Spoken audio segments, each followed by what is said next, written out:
एक क्वेश्चन आप अपने आप से पूछ सकते हो, एक सिंपल क्वेश्चन। और इस सिंपल क्वेश्चन को अगर आप ऑनेस्टली जवाब दोगे, आपको पता चलेगा कि आपकी मनी वाइब्रेशन कहां पर है। क्या वो एकदम ऊपर है या क्या वो नीचे है। एक्चुअली आपके रिजल्ट्स ही आपको बता देंगे कि कहां पर है आपकी मनी वाइब्रेशन। बट अब आप अपनी थॉट्स को टेस्ट कर सकते हो इस क्वेश्चन के साथ।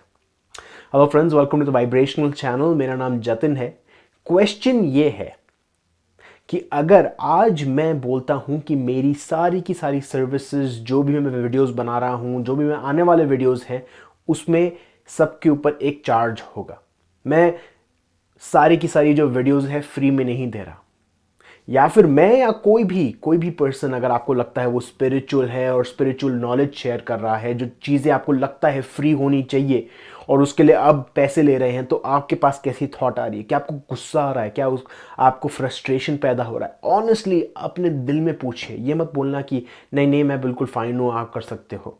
अगर अगर बोलते हो तो मैं आज से ये वीडियो सारे पेड करना चालू करूँगा।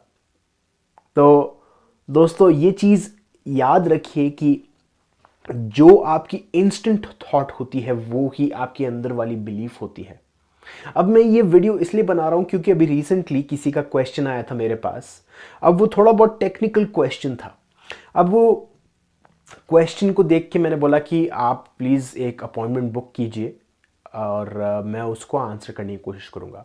और जब भी कभी मैं अपॉइंटमेंट लेता हूँ उसमें मेरे को उस पूरी सिचुएशन को समझ कर फिर उसके बाद में एक कस्टम टेलर्ड मेथड बताता हूँ उनको, टेक्निक बताता हूँ, या मेरा कोई सजेशन है मैं उनको उनके साथ शेयर करता हूँ।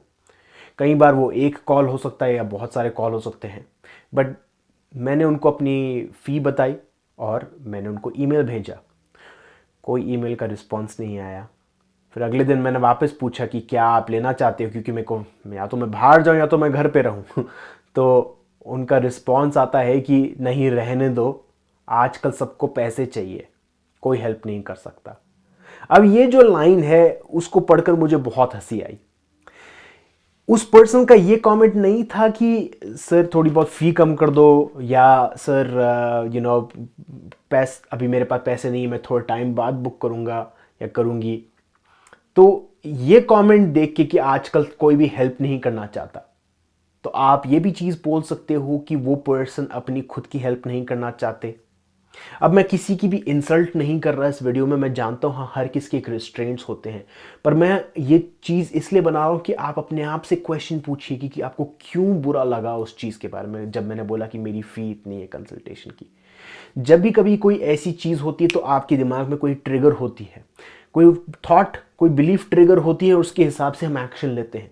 और कई बार वही चीज़, वही साइकिल में फंस जाते हैं।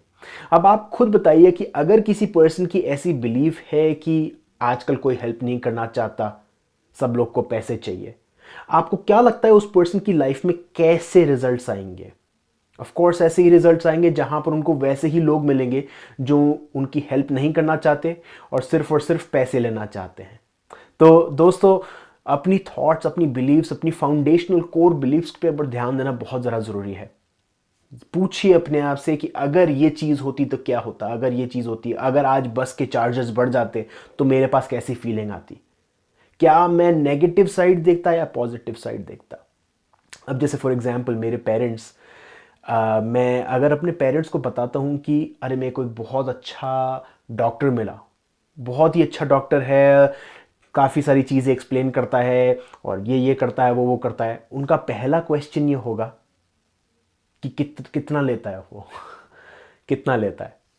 और अगर यही सेम क्वेश्चन मैं किसी दूसरे पर्सन से पूछूं जो वेल ऑफ हैं, जिनकी बिलीव्स बहुत ही स्ट्रांग है मनी मामले में और हाई वाइब्रेशन है, उनका क्वेश्चन ये होगा कि अच्छा कहाँ पर है वो? अच्छा ऑनलाइन सर्विसेज देते हैं कि सिर्फ और सिर्फ आपको अपॉइंटमेंट लेना पड़ता है फिजिकल? या फिर कब उनकी नेक्स्ट अपॉइंटमेंट कब है? You know what I mean? Like ऐसे करके उनकी थॉट चालू होती है। अब मैं कोई भी किसी को शेमिंग नहीं कर रहा, मैं अपने पेरेंट्स का एग्जाम्पल इसलिए लेकर आया मैं क्योंकि बता रहा हूं कि हर एक पर्सन में कोई ना कोई बिलीव्स होती है, मेरे अंदर भी है बहुत बार। तो जैसी ही वो चीज़ ट्रिगर होती है, उस चीज़ को पकड़ के और उसको एनालाइज करना बहुत ज़्यादा ज़रूरी है। मनी मामले में आप अपने आप से पूछिए कि अगर मैं इन सारे वीडियोस को फ्री नहीं लेता और फ्री नहीं बनाता। एड्स हैं ऑफ कोर्स, मैं जानता हूँ, पर अगर वो फ्री नहीं होती, सिर्फ और सिर्फ मेंबरशिप बेसिस पे होती, तो आपके पास कैसी बिलीफ होती? क्या आपको गुस्सा आता? क्या आपको फ्रस्ट्रेशन पैदा होता? क्या आपको लगता है कि यार यार स्पिरिचुअल चीज़ें तो फ्री में मिलनी चाहिए? देखो, एक चीज़ हमेशा याद रखना कि द ट्री ऑफ नॉलेज, जो पेड़ है नॉलेज का, वो हमेशा हर पर्सन के लिए फ्री है।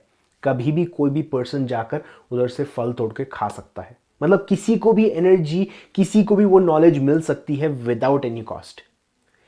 अब अगर आप चाहते हो कोई आपको फल तोड़कर दे, तो आपको उसके साथ एनर्जी एक्सचेंज करनी पड़ेगी, मनी। उसमें कोई खराबी नहीं है। जब भी कोई आपसे पर्सन पैसे मांगता है, उसमें कोई खराबी नहीं है। जब भी आप किसी को पैसे देते हो, उसमें कोई खराबी नहीं है। मैंने कई बार, जब मैं हनुमान जी के मंदिर जाता था, मैं 16-17 ईयर्स का था, तब मुझे अजीब लगता था कि पंडित जी पैसे ले रहे थे सबसे। मतलब ऑफ कोर्स, आप ये नहीं सोचते कि आप पंडित जी को दे रहे हो, आप ये सोचते हो कि आप टेंपल को दे रहे हो, उस मंदिर को दे रहे हो या भगवान जी को दे रहे हो, बट सारे के सारे पैसे पंडित जी के पास जाते। तो मुझे वो फीलिंग अच्छी नहीं लगी। अब वो फीलिंग मैंने अभी रिसेंटली रियलाइज की कि मेरे अंदर थी कहीं कहीं हद तक, कि मैंने ये सोचा कि स्पिरिचुअलिटी और पैसे दोनों एक साथ जुड़ते नहीं हैं, बट इनफैक्ट दोनों एक साथ ही जुड़ते हैं, क्योंकि दोनों एनर्जी है। स्पिरिचुअलिटी क्या कहता है? सारी की सारी चीज़ें एनर्जी है। फिजिक्स भी ऑफ कोर्स ये कहता है कि सारी की सारी चीज़ें एनर्जी है। मनी भी एनर्जी है। इसलिए हमारे हमारे ट्रेडिशन में, इंडिया में, हमेशा कोई बच्चे आते तो हम उनको पैसे देते थे। क्यों देते थे? कि हम उसको वो एनर्जी दे रहे हैं। वो एनर्जी दे रहे हैं, हम अपना लव उस पैसे से अटैच करके दे रहे हैं। फिजिकल चीज़ दे रहे हैं, गिफ्ट दे रहे हैं। गिफ्ट का मतलब ही यही है। जब हम किसी को गिफ्ट देते हैं तो वो एनर्जी एक्सचेंज होती रहती है। बट एक बात याद रखनी बहुत ज़रूरी है, अगर मैं किसी को ट्रेनिंग देता हूँ, मैं किसी के साथ कंसल्टेशन करता हूँ, और मुझे डीपली ऐसा लगता है कि यार मुझे पैसे मांगने चाहिए थे पर मैं नहीं मांगता, तो इसका मतलब है मैं उस पर्सन का और नुकसान कर रहा हूँ, उसकी हेल्प नहीं कर रहा। क्योंकि मेरा जो ग्रज है, मेरा जो रिजेंटमेंट है, उस पर्सन के पास ट्रांसफ़र हो रहा है, ना कि लव ट्रांसफ़र हो रहा है। पर अगर कोई पर्सन मेरे पास आता है, क्वेश्चन पूछता है, मैं उनको खुशी तरीके से आंसर देता हूँ, तो वो जो गाइडेंस मैंने दी है, जो हेल्प मैंने दी है, वो आपके काम आएगी। ऐसे ही करके सारी चीज़ें करती है। सिर्फ मेरे कारण ही नहीं, अगर आप अपने दोस्त से हेल्प मांगते हो और वो दोस्त बोलता है यार मैं नहीं कर सकता, बट आप उसको फोर्स करते हो, आ जा यार प्लीज़ हेल्प कर ले, तो वो दोस्त की हेल्प आपको काम नहीं आने वाली। इनफैक्ट आप उसका जो रिजेंटमेंट, उसका गिल्ट अपनी लाइफ में लेकर आ रहे हो। तो यही सेम चीज़ें हैं, आपको हमेशा याद रखनी है कि कौन सी एनर्जी ट्रांसफ़र कर रहे हो। हमेशा अपने आप से क्वेश्चन पूछो कि मैं कौन सी एनर्जी ट्रांसफ़र कर रहा हूँ, मैं, मेरे अंदर कौन सी बिलीव्स हैं, कौन सी बिलीव्स के बेसिस पे मैं वो चीज़ें कर रहा हूँ। चैरिटी भी करते हो तो चैरिटी टाइम पे पूछो मैं कौन से रीज़न से चैरिटी कर रहा हूँ। जैसे फॉर एग्जांपल, अगर मैं अपनी हेल्प करता हूँ तो मुझे कौन सी फीलिंग आती है? अगर मैं अपने लिए कुछ चीज़ लेता हूँ, अपने लिए नए कपड़े खरीदता हूँ, तो मुझे कैसी चीज़ आती है? मुझे खुशी मिलती है कि मैंने नए कपड़े लिए हैं। अब ये सोचो कि अगर बचपन में बच्चों को चॉकलेट पसंद थी, बड़े होकर उनको बियर पसंद है या फिर कोई भी अलग चीज़ पसंद है, टेस्ट बदल जाते हैं। वैसे ही चैरिटी काम करती है। इसका मतलब यह है कि शुरुआत में आपको खुद की चीज़ें करनी पसंद है, फिर बाद में जैसे ही आप लाइफ में बड़े होते हो, आपको लगता है नहीं मुझे दूसरे लोगों की हेल्प करनी चाहिए ताकि मुझे वही सेम खुशी मिले। तो वही सेम खुशी हम और तरीके से ढूंढ रहे हैं, ना कि किसी की हेल्प करने के लिए कर रहे हैं। मैं ये नहीं बोल रहा कि लोग दूसरे लोगों की चैरिटी नहीं कर रहे। दूसरे लोग चैरिटी कर रहे हैं, वो अच्छी बात है, बट कई बार आप लोगों ने देखा होगा कि जब कोई किसी गरीब को खाना खिलाता है तो वो उसके पीछे कोई ना कोई अपना रीज़न होता है। वो अपना पास्ट कर्मा क्लियर करना चाहता है, या वो अपनी मनपसंद लड़की के साथ शादी करना चाहता है बट वो मांगलिक है। ऐसे करके काफ़ी सारे रीजंस हो सकते हैं। सॉरी पीछे से लाइट चली गई है, बट ऐसे करके काफ़ी सारे रीजंस हो सकते हैं। आपको ये पूछना है कि चैरिटी या कोई भी चीज़ कर रही हो, कोई भी एनर्जी एक्सचेंज कर रहे हो, उसके नीचे जो बेस फीलिंग है वो क्या है। तो दोस्तों, ये था छोटा सा वीडियो। अगर आपको और भी इसके बारे में इंफॉर्मेशन जाननी है तो आप मेरे से कंसल्टेशन ले सकते हैं और ऑफ कोर्स मैं लोगों की हेल्प करना चाहता हूँ, और अगर आप इंटरेस्टेड हो प्लीज़ लिंक पे क्लिक कीजिए और मैं आपकी हेल्प ज़रूर करना चाहूँगा। Thank you.